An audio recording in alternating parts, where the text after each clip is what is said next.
you need. When you feel so tired but you can't sleep, stuck in reverse,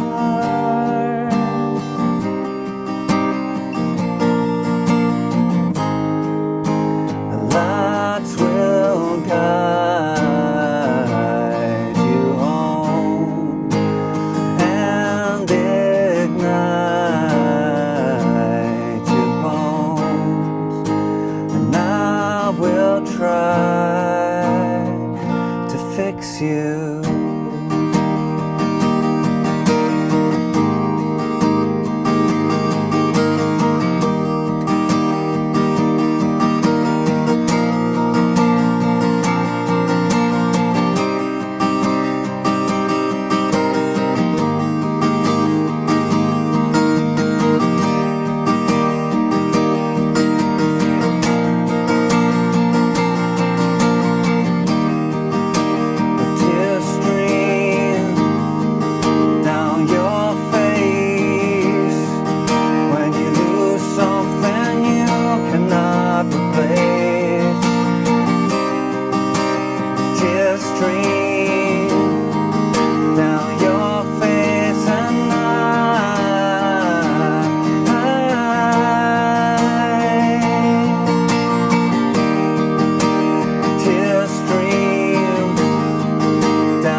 Hey, how you doing? Justin here. Today we are checking out Fix You by Coldplay. Beautiful tune, this, really, really great. It's mainly a piano tune, the original version, so we got a lot of freedom on guitar as to which way we play it. And I think the way that works nicest, and it's pretty close to what's actually played on the record, is to use a capo at the 3rd fret. And we're generally using open chords, but there's some nice little variations you can put in there that really kind of add to the sound and kind of help create the sound of the whole track rather than just playing the chords. So let's get to a close-up and check out how to play the chords in this situation. So the chord sequence for the intro is going to be a C chord for 2 beats, then to an E minor for 2 beats, A minor for 2 beats, and G. Now I'd recommend that you're using this 2-fingered G here, so the 3rd finger on the 3rd fret, like 3 frets above the capo, on the thicker string, muting the 5th string, a little finger going down the 3rd fret of the thinner string. So we got that again, C, E minor, A minor to G. Does that twice for the intro.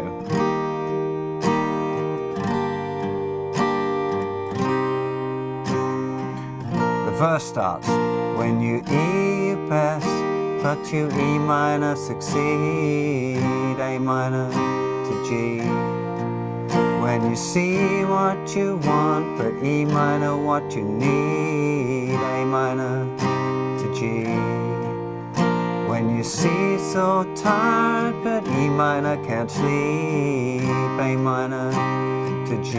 Stuck in a C, E minor to A minor to B. Okay, and then that whole chord sequence is repeated again for verse 2.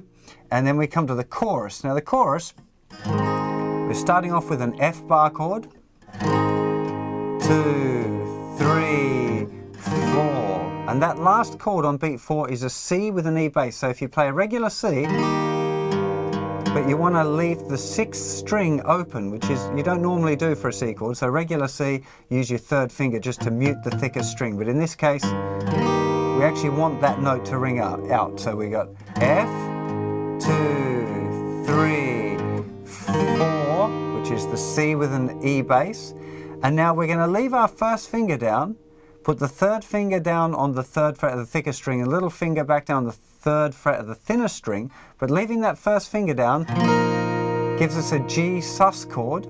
Lift off the first finger, and we've got the regular G. So that sequence is F, 2, 3, C with an E bass to G sus 4 to G, and again F, 3, C with an E bass, G sus 4 to G. There's the F again, C with an E bass, G sus to G. So it's just that same sequence around 3 times.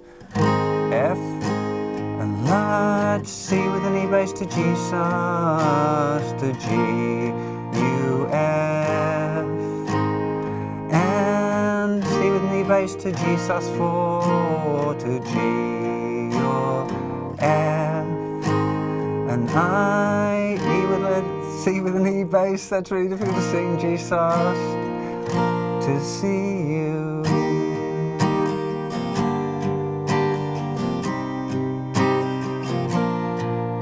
Same sequence again for verse 3. So now we come to the next section, which is used for the instrumental section, and it's very similar in the bridge. A couple of little variations which I'll go through.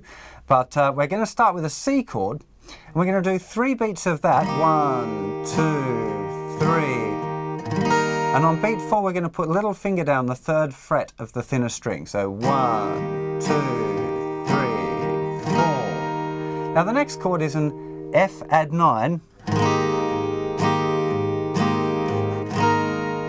Now it's kind of, I'm playing an F major 7, so it's open thinner string, first finger in the first fret of the second string, open third string, third finger on the third fret of the fourth string, nothing on the fifth string, although if you wanted to you can use your third finger to cover those 2 strings. It can be kind of tricky for most people, but you can do that if you like, and then thumb playing the bass note, okay?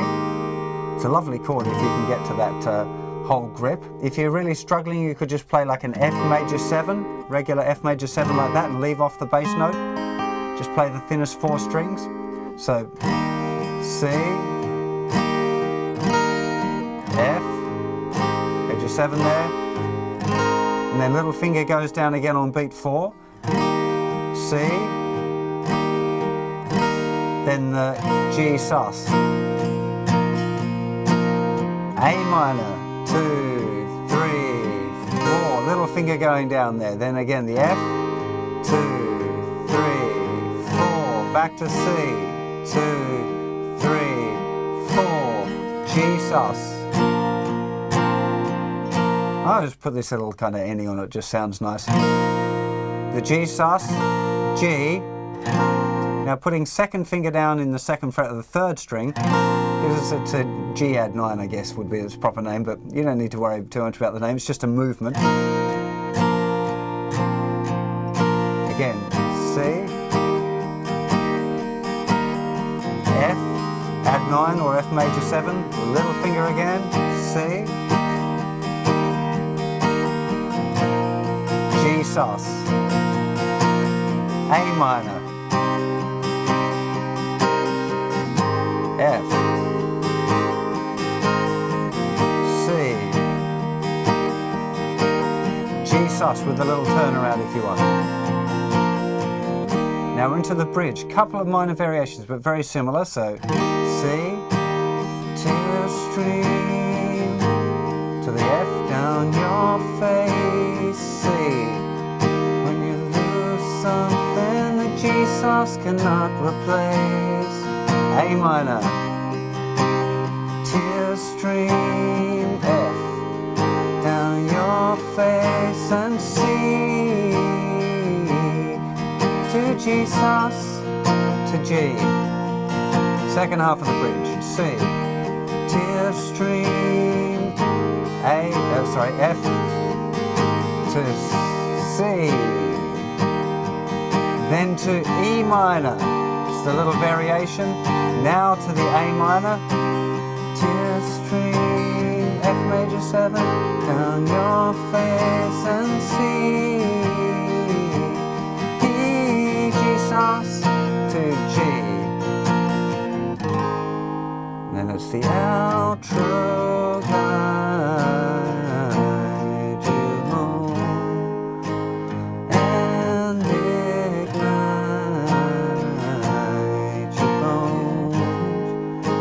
And I will try to fix you.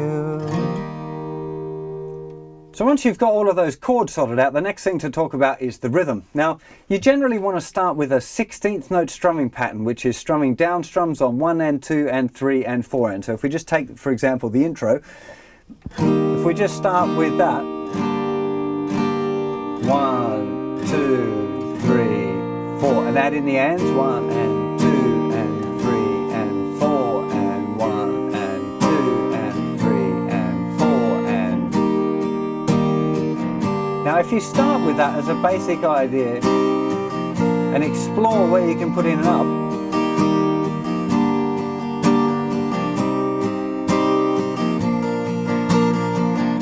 it becomes a lot more kind of intuitive to play that way rather than trying to think of a specific pattern, because again you're emulating a piano part, so there's not really a set rhythm pattern that you should use.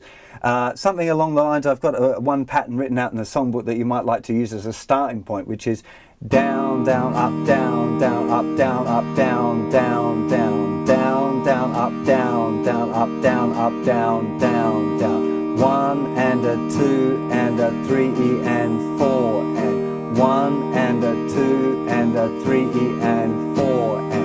But really, if you're keeping that hand moving on the even eighth notes, doing all of the downstrokes, and then just allow yourself to put in some occasional up strums, just making sure that the hand keeps moving. If the hand keeps moving and it's nice and steady and the down beats are strong, it'll kind of hold the rhythm together there and allow you to experiment a little bit more with exactly what rhythms you play. One thing that you definitely want to explore is dynamically making it a little less busy in the verses. So in the verses, just having try your best but you don't succeed, keeping it real simple for that part. And you don't get you want, it's not what you need. And then when it comes to the chorus, that will guide you home. Still pretty open. And ignite your bones. Now we'll try. And then we're into the instrumental.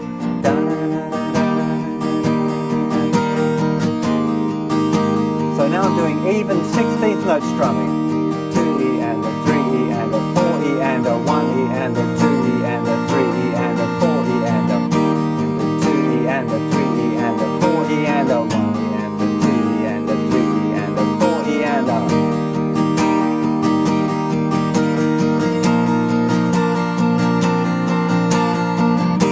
So you can hear there, that gives the song a huge lift, just like you get on the record where it's pretty sparse and then it really picks up there for the bridge and the instrumental section of the bridge. It really, that kind of stuff's important if you're playing a tune like this. The chords are pretty simple. You've got those nice little kind of melodic elements you can add in using your little finger there in the instrumental section as well.